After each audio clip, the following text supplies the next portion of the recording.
Hi, I'm here with Michaela Sok. She is a Cambodian second-gen immigrant. First, let's start off with a little bit about how your family immigrated here and kind of the history behind that and the context of them ending up in the States. So basically, from what I know, from what my dad has told me, is that he was around like 8 years old when he ended up in the U.S. He immigrated here with the help of a sponsor from a Christian family. He also got some help from his cousins that were in the U.S. at the time. We've learned about in class like how many Asian Americans, like, they were sponsored by Christian families, so it's interesting that that's how your dad ended up here.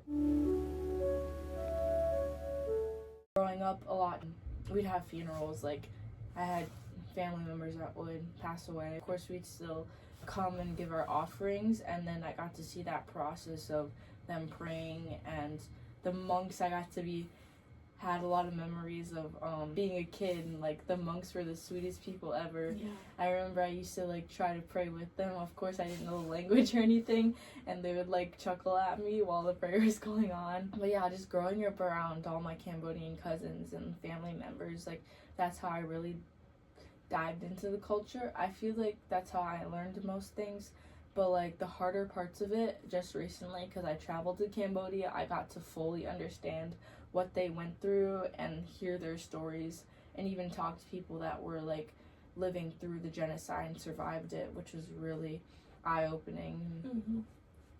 With your grandparents, like, are you aware of how they handled their trauma? My dad told me that they never talked about anything. My grandma wasn't like the best person.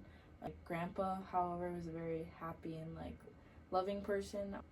But my dad told me that they never talked about it.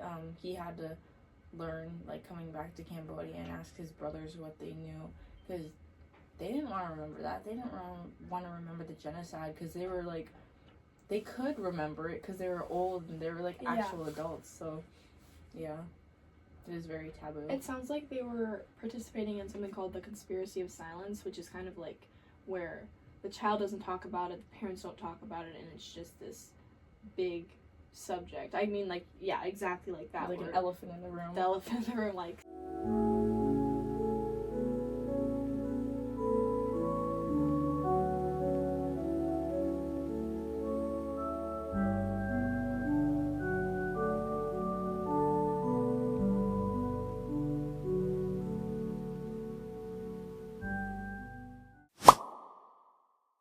I think that your dad's experience with your grandparents and the conspiracy of silence and that impact that must have had on him growing up, do you think that is what pushed him to kind of break that cycle with you and your siblings?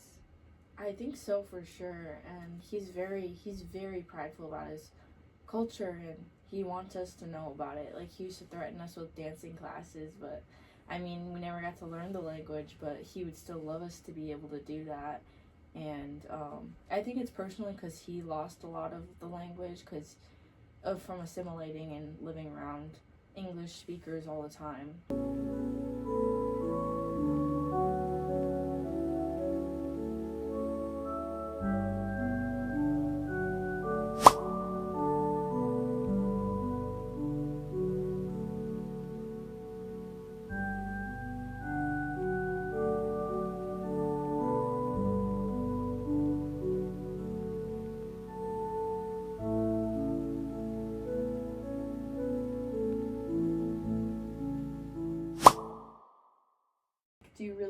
Do you enjoy sharing like this part of you, and like how do you feel about like your heritage and your culture?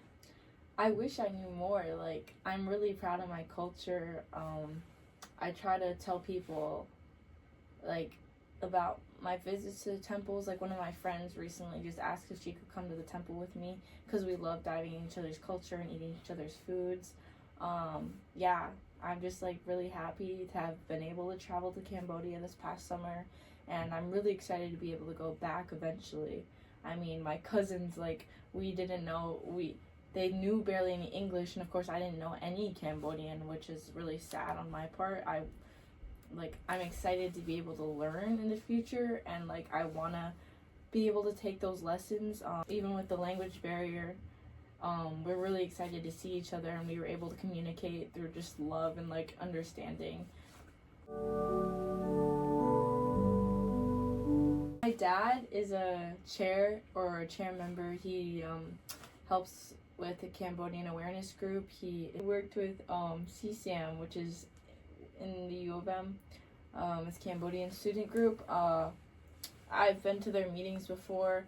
It is pretty large, so I don't have any like connections in it. Like I don't know any other Cambodians in it, but yeah, I really wanted to join more of their stuff, and they have events all the time, and it's really cool to learn more about my heritage even just through the Instagram page.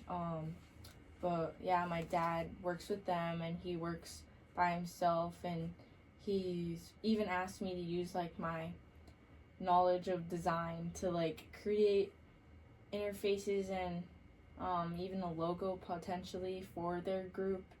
He really wants me to work with them and just get the word out there about the Cambodian genocide and awareness, and trying to help save like Cambodian culture, and yeah.